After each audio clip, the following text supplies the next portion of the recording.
Est-ce qu'il faut acheter des actions chinoises? C'est la question à laquelle on va répondre dans cette vidéo. J'ai mis «actions» entre guillemets, vous allez comprendre pourquoi plus bas. Abonnez-vous à la chaîne si ce n'est pas déjà fait. On commence tout de suite avec cet article. Alors, il y a pas mal de je vois pas mal de publications sur les réseaux sociaux qui disent que les actions chinoises présentent une opportunité parce que les multiples sont décotés, elles sont pas chères. Et c'est pourtant un marché en croissance et je suis d'accord, hein, il y a des entreprises de très bonne qualité, Tencent, Alibaba, forte croissance, bonne rentabilité, des conglomérats équivalents aux GAFAM. Mais en fait, acheter des actions entre guillemets «chinoises» présente un risque spécifique. On va passer ça en revue. Alors, qu'est-ce que vous achetez quand vous allez acheter du Alibaba à la bourse de New York? Eh bien, en réalité, c'est pas une action. Vous achetez un ADR. Donc un ADR, c'est un American Depository Receipt, qui est un certificat émis par une banque américaine qui et en fait, c'est un contrat qui vous donne un droit sur une partie des bénéfices de d'une société qui s'appelle, un VIE. Donc un VIE, c'est une, Variable Interest Entity, souvent enregistrée dans les paradis fiscaux, hein, aux îles Caïmans, par exemple. Et ce VIE, en fait, il touche des bénéfices d'une société chinoise qui est censée répliquer. Donc, ce que vous avez, c'est un contrat, c'est pas un droit de propriété. Et ce contrat vous dit si la société chinoise que vous achetez, entre guillemets, achetez, enfin, vous achetez pas la société, vous achetez du coup un ADR, si elle verse des dividendes, eh bien, votre VIE va recevoir ces dividendes et via votre contrat que vous allez acheter à Wall Street, par exemple, eh bien, vous allez percevoir ces dividendes. Et vous avez du coup contractuellement un droit sur les bénéfices de la société. Donc c'est pour ça que ça, ça duplique un peu l'action chinoise en elle-même, puisque vous avez les dividendes, mais aussi normalement vous avez le droit aux bénéfices. Les dividendes en font partie, mais vous pouvez aussi toucher une partie des bénéfices via les rachats d'actions, via l'appréciation du capital. Bon, mais vous n'avez pas un droit de propriété sur le capital. En réalité, vous avez un contrat sur un flux. Donc là, vous le comprenez, en fait, c'est assez fragile comme montage, puisque si le gouvernement chinois dit: «Ah ben en fait, tous ces montages-là juridiques aux îles Caïmans, ça me va pas, les occidentaux, je veux pas qu'ils aient accès, aux entreprises, chinoises», hop, il peut faire sauter votre contrat et eh bien, vous aurez plus que vos yeux pour pleurer avec votre ADR. Donc ça, c'est pour le cas des ADR qu'on peut acheter à New York, par exemple. Il y en a d'autres qui sont cotés, en Europe également. Deuxième cas de figure, quand vous achetez une action, toujours entre guillemets «chinoise», vous pouvez aller à la bourse de Hong Kong, le HKEX, et vous allez pouvoir acheter des actions H. Ce sont des actions qui sont accessibles aux investisseurs étrangers. Elles sont libellées en dollars hongkongais. Donc le dollar hongkongais, c'est solide, hein, puisque c'est solide. C'est payé sur le dollar US. Donc vous n'avez pas de risque de change, à part, enfin, si vous êtes un investisseur européen, vous avez un risque de change par rapport au dollar, mais pas par rapport à une monnaie asiatique.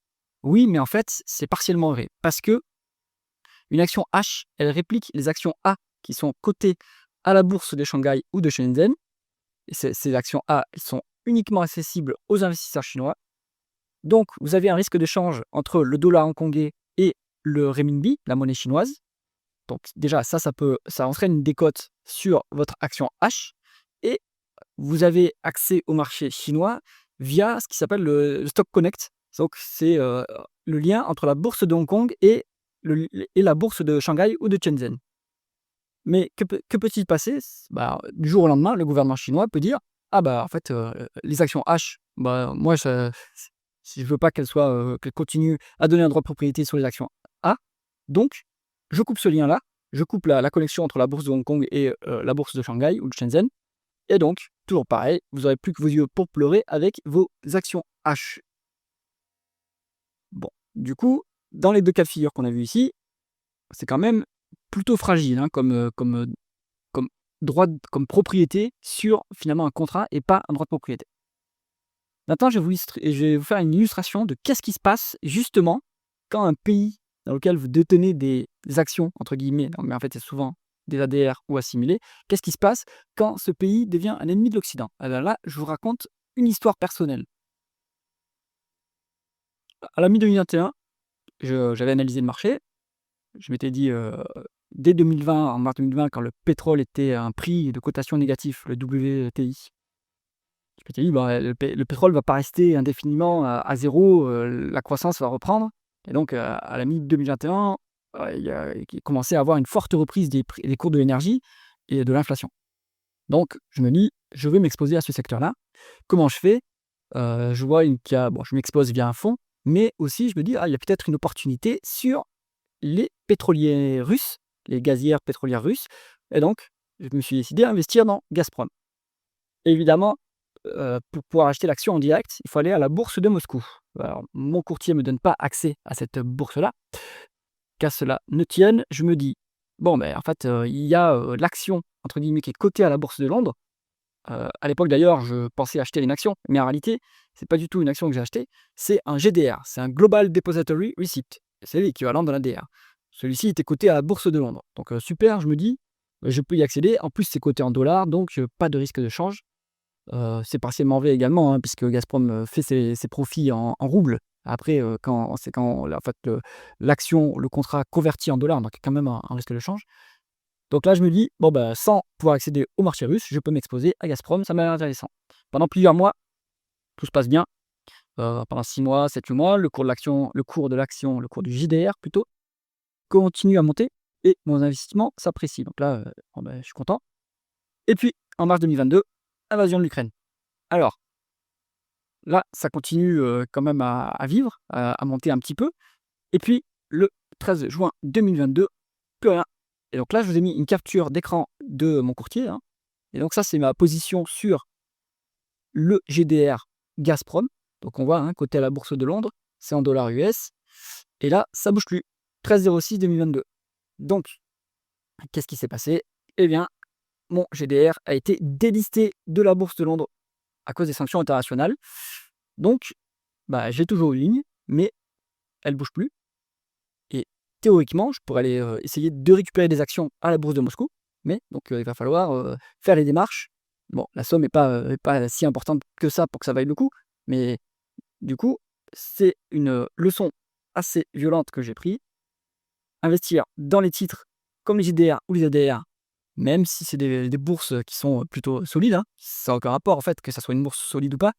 Le risque, c'est que, le gouvernement du pays en question, bah, retire le droit de propriété aux investisseurs étrangers et donc, eh bien, je me dis que globalement, il y a beaucoup d'opportunités d'investissement. Il y a toujours des opportunités d'investissement dans des pays qui sont soit en Occident, soit dans les pays qui sont alignés sur les mêmes valeurs que l'Occident, sur les marchés développés, mais même sur les marchés émergents, hein. Vous pouvez aller en Inde, je pense.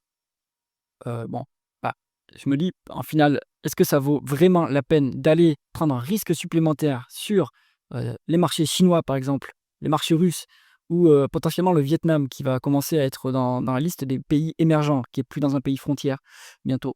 Est-ce que ça vaut le coup d'y aller avec, des promesses de rendement, intéressants, mais un risque qui est quand même très important?